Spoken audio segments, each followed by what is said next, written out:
আজকে কিন্তু আমার মেয়েকে স্নান করানোর দিন, কারণ একদিন ছাড়া ছাড়া ওকে আমি স্নান করাই। আর আজকে দেখো আমার মা ওকে স্নান করায় না, আমার একটা দিদি ওকে স্নান করাচ্ছে, তার জন্য ওকে তেলটা মাখিয়ে দিল। আর তারপরে ওকে রোদে বসিয়ে এই যে স্নান করানো হচ্ছে। কত সবাই আমরা আছি দেখো পুচকেকে চান করানো দেখার জন্য। তারপরে ওকে স্নান করিয়ে টিপ ফিপ পরিয়ে জামা ফামা পরিয়ে দিল, একটু রোদে নিয়ে বসানো হলো।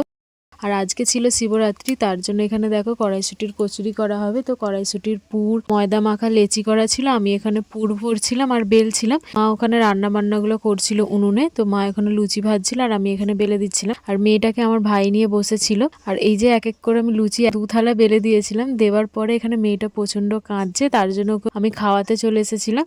আর ওকে খাওয়ানোর পরে আবার আমি গেছিলাম লুচি বেলতে।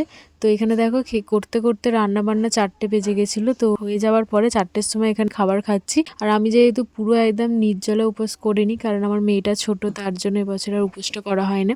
আর আমাদের রান্না বান্না হয়েছিল এই যে কড়াইশুটির কচুরি, আলুর দম আর বেগুন ভাজা আর সুজি।